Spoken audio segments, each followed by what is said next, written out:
be or not to be? Can I get your telegram? That is the question. Whether to snobler in the mines to suffer the slings and arrows of outrageous fortune, or to take the arms against the sea of troubles, and by opposing, end them. To die, to sleep, no more.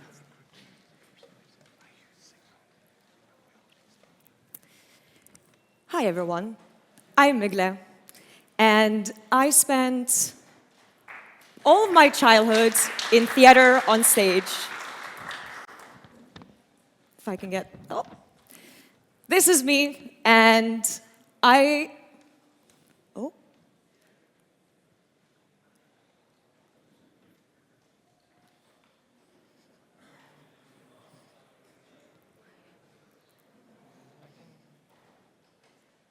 Let's see if we can go back. This is also a very good metaphor for our industry that I will explain in a second as well. But this is me in a national drama theater, and I spent over a decade on a stage acting. I saw and worked in every single department that you can think of. So that included the props, and years of research to find specific ingredients to make the props, the departments of the cinematography, the departments for the lights, the makeup, the lighting. This is me in a play of honor of Hans Christian Andersen and The Ugly Duckling. I was around 7 years old when I was acting in there. But spending over a decade in theater taught me how much of collaboration it truly takes to bring something on stage that will evoke emotion. That perhaps that emotion will change someone's life. And I do wholeheartedly believe that most of us here, especially at the conference like ETH Prague, and not being somewhere in Miami, unnecessary shade, we are here for the ideological reasons. And I do have been hearing decentralization theater being coined in a very negative way. So I do feel why I wanted to start with a Hamlet is because blockchain sometimes can be like a Hamlet. We're seeing all of the crazy stuff going on. We're aware of it. Hamlet was going psychotic, but he was so in touch with his emotions, he was aware of it. And he even started writing a play about it. And I feel like that play is our crypto Twitter, where we constantly write what's going on. See, through my career of stepping from the stage into blockchain industry, I did a lot of different things. I won many different hackathons without writing a single code. I went into venture capital to find the nerdiest nerds that cannot communicate their ideas and to make sure that they get the funding. I went into the cypherpunks and privacy industry wholeheartedly. I worked for profit, for non-profit, and I have seen many moons and ups and downs and the changes.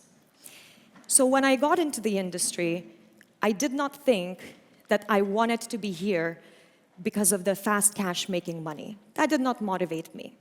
See, I wholeheartedly believed in a Marshall McLuhan, and the message is the medium. And let me tell you a little story of how I got to know blockchain industry because it's relevant to my theme. My best friend is a Bitcoin dinosaur, the one that does not think that any other blockchains exist. And since around 2013 and 12, he's been trying to explain to me what is Bitcoin, aka what is blockchain. And I spent hours having conversations with him. And he tried explaining it on a technical lens, he tried explaining it in a non-technical way, and we never landed on my understanding. See, I was working in a theater and productions, I was running a creative agency. This was a hobby, I was interested into technology, but it didn't really click until one day we were traveling together in Iceland. We were on a road trip, And he goes, oh my God, Migle, I have to tell you about crypto kitties. And, I'm visual, I like creativity, so of course CryptoKitties will make sense. So then he proceeds to give me like a 10-minute monologue about CryptoKitties and this game and what's going on and how it's attached to the smart contracts. And all of a sudden, I have this crazy epiphany that blockchain is just a computer and you can build so many different apps on it, and it has the ideological part underneath. So it took him years and years to try and explain to me this. And then I realized that it took me one specific example to be able to dissect it and fully understand it in 10 minutes by giving a visual example. See, and this is when I understood that in order for this ideology of the cypherpunks, because at this point I knew a lot about cypherpunks from him, I understood for this ideology to truly be adapted, we're going to need the people in the middle. We're going to need people with the social skills, communication skills, creativity skills, the legal knowledge, and then we're going to need people with the technical skills. Because if it took him almost 3-4 years to explain to me what blockchain was, something was truly broken. And this is when I had a light bulb on my head and I was like, I think I like this challenge, translating deep complexities into humanly understandable language. So this is my story and how I ended up in getting deeper into the crypto. So this is when I was like, okay, let me get behind not only Bitcoin, but let me do my independent research. And this is when I stumbled upon Ethereum white paper, which was way too complicated for me. Yet again, it made me think about the same problem that we had. But then as the years went by, the DEFCON 1 and DEFCON 2, the Ethereum Foundation emerged, and a bit more humanly understandable explanations started to come out. And one of the first things was the idea of the ecosystem and the computer, the internet computer. So then I learned about Swarm, that it is decentralized storage. There's no clouds and everything is stored on one. Okay, that makes sense. So the Ethereum is the contracts. It's making the decisions. And then the Whisper, the original idea was that it will be the decentralized messaging. So this started to make sense in my head. And even back in the day when Jeffrey, one of the co-founders of Ethereum at, I believe, DEFCON 1, was presenting the founder of Swarm, the decentralized storage, he said in his talk, Swarm is not getting enough publicity, so I hope you welcome them today on the stage. And ironically, many years later, we're still a little bit there where we're not aware of the things around us and we keep on building in a lucrative way. All of this will make much more sense in a second as well. So we already have decentralized solutions back in the day. So then, why did this happen? Why in 2025, the infamous 20th of October took place, and we had a Trojan horse of the Web3 and decentralization? So in my opinion, this is what happened: the database, the compute, the DNS, and then the October 20th, and all of a sudden, half of the blockchain goes down. Could we have prevented it? Perhaps. Then why haven't we? If years prior, I already read about decentralized storage, and I already read that the solutions are circulating. So why didn't we get to that stage? Of course, many memes as the crypto Twitter and the death of the Hamlet was coming out and the craziness was overwhelming the industry. And that's when most of the people also started to reuse the term decentralization theater. So you can read that people were ridiculing our own industry, the ones that are part of it, and truly making it fun of where have we landed at this point. See, that hurt me personally. And I took that personally because all of a sudden we were talking about theater in a very negative and lucrative way. Theater has absolutely nothing to do with the fact that blockchain went down. It absolutely had everything to do with our humanly decisions and not the future that we envision of programmable knowledge and programmable decision-making. Theater is one of the most profound engines for human collaboration, resilience, and truth-telling ever invented. And if I didn't tell that it is theater, this word could have been changed with blockchain, right? So, today, I want to go through 3 acts of a long theater show to explain why I think theater is a fantastic analogy to understand how can we adopt a true decentralization from the top to the bottom. So let's start with building with hardness. If you could scroll down a little bit more. So Josh Starks was one of the Ethereum Foundation researchers. And I really like the analogy that he presented at one of the events, that the traditional systems were built by atoms, so hard physical objects like gold, and then we had banks and institutions. And that's where things got a little bit messy because we trusted in people to be honest and make the decisions without the issues and the problems. Obviously, that's when we started to have corruption and interruptions from the people and making individualistic, egocentric decisions. So then we decided to have a programmable rules, right? This is where the human cannot make an error. The human interacts, creates the rules, but at the end of the day, they cannot interrupt. So it becomes, this infrastructure, it becomes really hard. And Josh called it the hardness infrastructure. It is solid, it is titanium.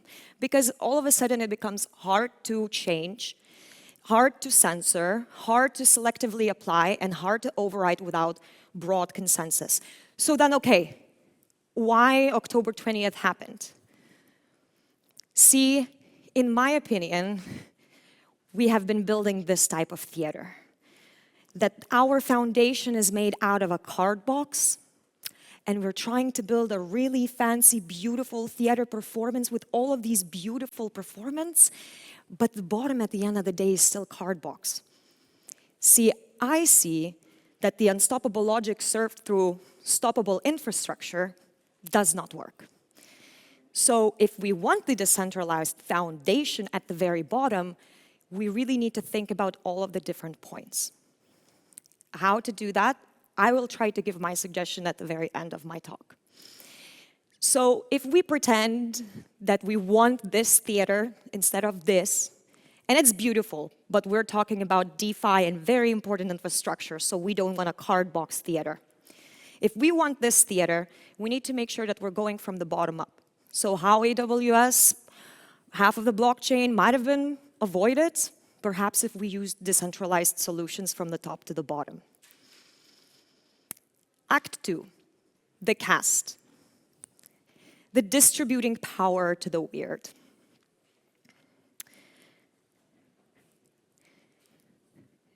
See, the original ideology behind blockchain and the community that we have, it was filled with the outcasts, radicals, weirdos, people that thought outside of the box, wanted to dress and look differently. Does that sound like someone familiar? Like these guys maybe? That also had very radical ideologies and ideas of how they wanted to be expressed for themselves. They wanted to rewrite the foundational rules of digital society. So they saw into the future, and they were the outcasts in the basement where, at the very beginning, not that many people cared about them until it got interrupted to institutions. See, the theater has exactly same communities where the outcasts, the weirdos, the ones that want to express in the most whimsical way, want to come together and perform and express. And most of the time, it's also political, philosophical, radical expression reasons.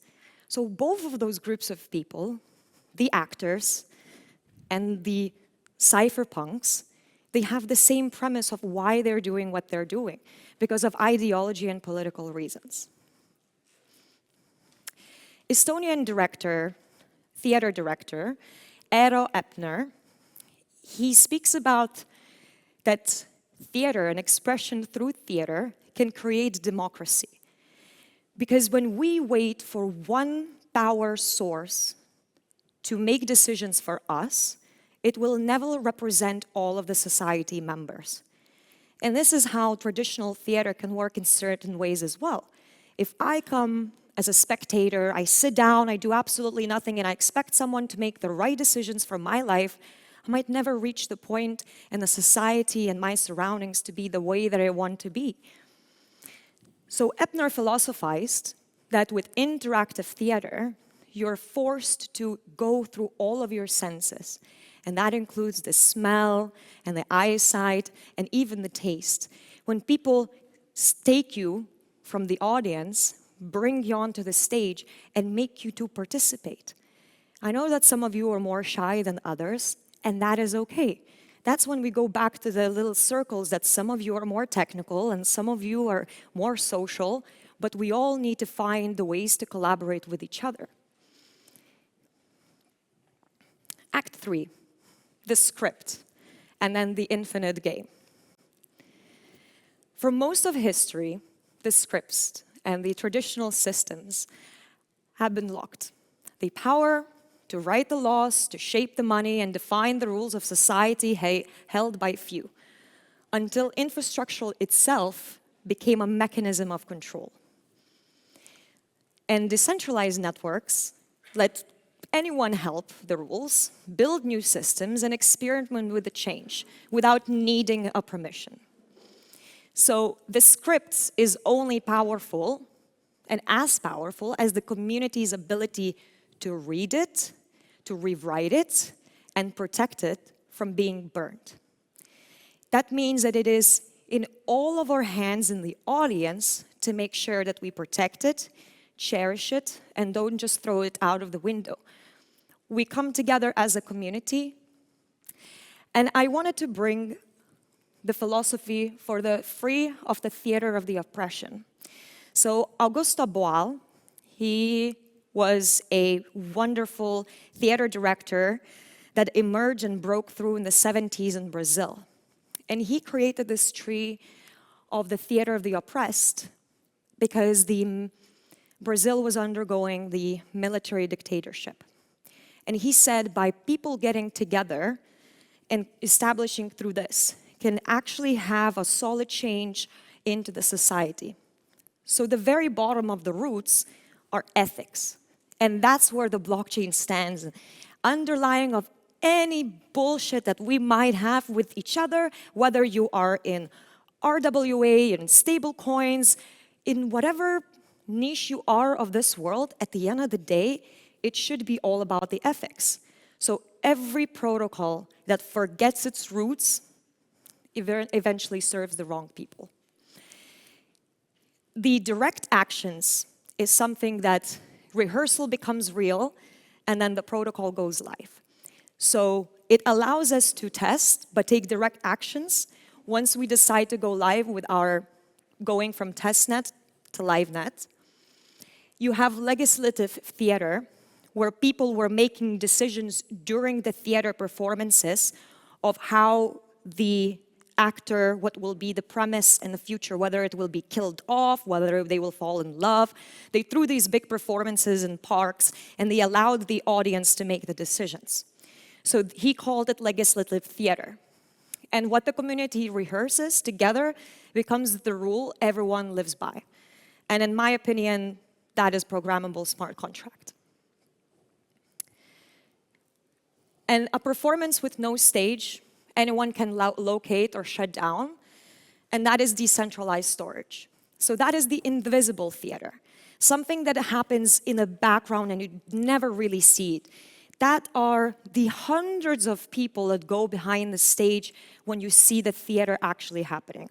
All those cinematographers and people doing the makeup and people looking at the lights, that is all invisible theater. So he called all of the backstage office, all of the people working in the theater in the back, the invisible theater. And I think that is the backbones of the blockchain, like decentralized storage. And then you have that anyone stops the play and rewrites the ending, and this is what DAO looks like when it works, right? So he called it that you become spect actor. So you're still performing, but now you're being the participant. And to me, the node operator, the key holder, the person who stopped being a user and became the infrastructure. And that's what the Augusto Boal believed in the 70s. So what can we do about it? Why do I think that October 20th could have been prevented? This is part of the pictures from Augusto Interactive Theater when he was getting the communities together. See, what is missing in our community is the willingness to stop treating the person building next to you as the competition and try to treat them as a caste. I think we're several decades away from needing to start calling each other competitors. At the moment, we're all cast members that are doing the research. Some of us are focusing on the infrastructure, some of us are focusing on the other parts, but we're all cast members of the same play. We all have exactly same script and idea. So why do we keep on pretending that we all have a new revolutionized play on the Broadway? We don't really. So if I can urge you to do 2 actions today, if you're hosting any website, maybe that's your portfolio, your CV, it's a static website, and you want to take 1 action today to be a little bit more decentralized, I urge you to go to beporteatswarm.org, and within 5 minutes, you will be able to decentralize your front end. I don't write code. I was able to do this in 5 minutes. If you can, we're still going to be here in the booth. Come, we will help you to decentralize your front end. That's one of the easiest things that you can do today. The next thing that I urge you to do is text your competitor. Don't wait for them to come to you. Just talk to them. We're still writing the same script. To be or not to be, the curtain is drawn. The age of centralized shadows are gone. No more illusions, no cardboard stone. We built a resilient stage of our own, not held in towers that the time can erase, but wound in networks that none can erase. The script is unwritten, the future is free. Let us step on the stage and decide who to be. Thank you.